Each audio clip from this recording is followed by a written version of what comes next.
notre invité Oui. Jean-Jacques Bourdin, Jean-Claude Mailly, secrétaire général de Force ouvrière. Jean-Claude Mailly, bonjour. Vous étiez hier avec le président de la République, Emmanuel Macron. Vous avez été reçu pour parler évidemment de la réforme du travail. Quel est le calendrier? Parce que j'ai entendu un peu tout et le contraire, et son contraire. Le calendrier, c'est quoi? Que vous a dit le président de la République? Il nous a expliqué qu'il tenait à faire des ordonnances, ça Oui. c'est clair, qu'il voulait aller assez vite, ça c'est clair, c'est Alors, clair les également. ordonnances, ça permet d'aller un peu plus vite. Oui, ça permet d'aller plus vite. Il y a un débat, premier débat au Parlement, un deuxième à la fin. Bon, il souhaite que le projet de loi d'habilitation, le premier projet, soit au mois de juillet, je ne sais pas quand, mais au mois de juillet à l'Assemblée nationale. Après, on a eu une discussion, même si ça n'est pas tranché, sur est-ce que la fin des discussions, ça a lieu au mois d'août ou plus tard. Est-ce qu'il va faire travailler les députés au mois d'août? Est-ce qu'il va faire travailler tout le monde nous au mois aussi, d'août? bon, Vous aussi, oui, vous voilà, aussi. tout à fait. Oui, Est-ce que voilà. Oui, non, mais ça me choque pas. Franchement, c'est pas ça qui est choquant. Si c'est une vraie concertation et que ça avance. Donc moi, je lui ai dit, mais mes deux collègues CGT et CFDT lui ont dit la même chose. Passer un texte en plein mois d'août. C'est pas bon signe.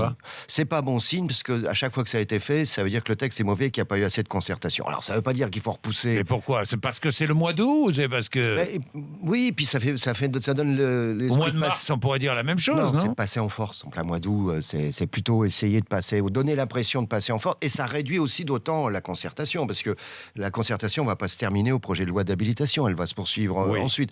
Donc moi j'ai plaidé pour que ce soit détendu. Détendu, ça peut être courant septembre, par exemple. C'est pas non plus repoussé. Voilà. Donc, c'est pas définitivement arrêté. Je pense qu'on aura plus d'éléments de la part du Premier ministre. La réforme sera bouclée quand? La réforme sera bouclée à l'automne. Ça, je pense. Elle sera bouclée à l'automne. Je pense, oui. Oui. Alors, réforme que vous allez évidemment essayer d'orienter, si j'ai bien compris, d'amender le texte. Que craignez-vous? Il y a plusieurs points pour le moment sur les textes qu'on a discutés. Il y a 4 points. Le premier point, c'est comment on va articuler les niveaux de négociation entre la branche et l'entreprise. Vous vous rappelez que l'année dernière, sur le temps de travail, j'avais expliqué que le gouvernement était en train d'entrouvrir une porte et qu'elle risquait d'être complètement ouverte demain. Donc ça, moi, j'ai réinsisté sur le rôle de la branche.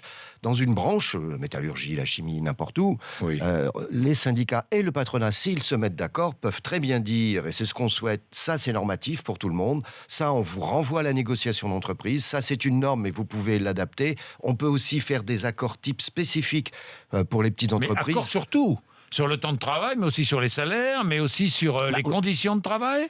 Aujourd'hui, vous avez déjà 6 thèmes. C'est l'objectif. Il veut étendre la loi El Khomri. On verra. J'en suis. C'est parce qu'il y a 6 thèmes aujourd'hui, par exemple, qui sont obligatoires au niveau de la branche. Les classifications, les salaires en font partie. Alors, on négocie aussi dans l'entreprise, mais il y a une norme au niveau de la branche. Bon, j'ai pas entendu dire hier que ces 6 thèmes allaient être remis en cause. Donc, voilà. Donc, il faut qu'on travaille. Mais ça demande un certain temps, parce que c'est pas aussi simple que ça, sur l'articulation des niveaux de négociation. Enfin, moi, je lui ai dit que nous tenions, ça fait partie de notre ADN dans la réflexion à la branche. D'ailleurs, on n'est pas les seuls. D'autres syndicats aussi, mais aussi les artisans et les petites entreprises y tiennent. Mais certains préfèrent des négociations au sein même de l'entreprise et non pas au niveau de la branche. Oui, bien sûr, mais c'est une erreur parce que je lui ai rappelé hier que même le Bureau international du travail, de manière tripartite, les gouvernements, les employeurs, les syndicats considèrent que décentraliser trop la négociation, ça remet en cause la liberté. Donc vous, ça, c'est incontournable. C'est un point important, donc il faut le discuter. Incontournable pour vous. La branche, oui, si demain il n'y avait plus de branche, ça serait un vrai problème, ça je le dis clairement. Donc on veut préserver le niveau de la branche. Il y a l'entreprise, mais on veut préserver le niveau de la branche.